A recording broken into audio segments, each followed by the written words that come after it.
memang Islam mulai dulu itu membolehkan orang amal untuk orang lain. Jadi dulu ada orang, ya Rasulullah, orang tua saya ini sudah sepuh, beliau sangat ingin haji, tapi kalau haji nggak bisa karena sudah tidak bisa berkendara unta. Kata Nabi, ya sudah kamu saja yang haji sebagai ganti bapak kamu. Sehingga idza mata ibnu adam in qata amalu itu termasuk anak yang soleh, sodako dan apa. Memang mulai dulu Islam itu ada beberapa hal yang amal itu bisa diamali pada orang lain. Awaladin solihin yatullah, terus adalah beberapa. Nah kurban juga gitu. Biasanya anak-anak yang soleh itu perasaannya dulu bapak kami miskin, nggak mampu berkorban, nggak mampu akikah. Biasanya anaknya terus melakukan itu untuk bapaknya.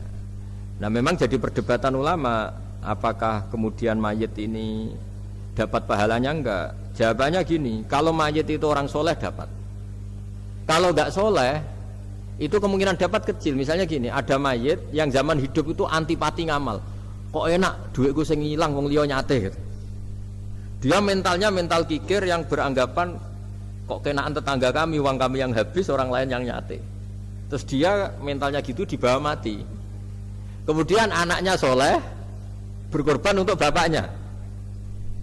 Lah yang seperti ini ada potensi gak sampai karena dia tidak pernah punya niat.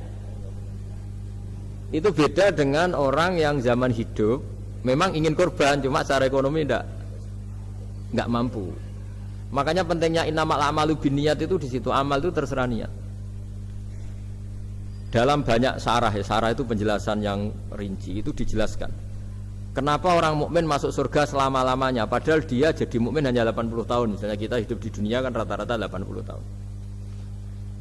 Karena dia berkomitmen andikan hidup 1000 tahun juga tetap mukmin, andikan hidup 2000 tahun ya tetap mukmin, tetap sholat.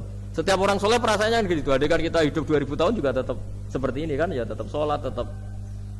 Nah, sehingga karena niat itu dia diganjar surga selamanya. Karena dia bayangkan andikan di dunia selamanya juga akan iman selamanya. Nah, orang kafir juga berkomitmen gitu, yang belum rubah maksudnya.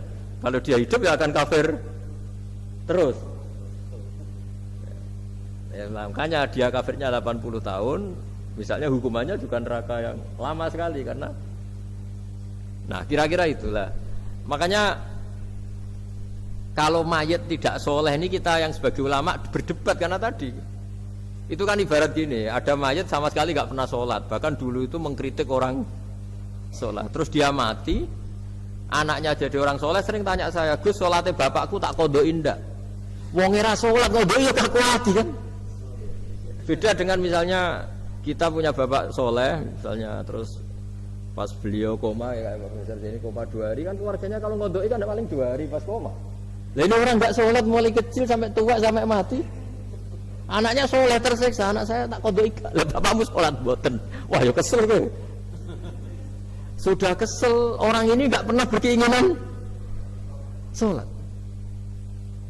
Kan beda dengan nyun sewu ibu saya atau bapaknya Mbak Ova. Memang ibu saya ya tidak sholat tuh karena sudah koma atau sudah apa, sudah banyak alat-alat medis yang terpasang. Ini cara ngodoi jumlahnya ya jelas.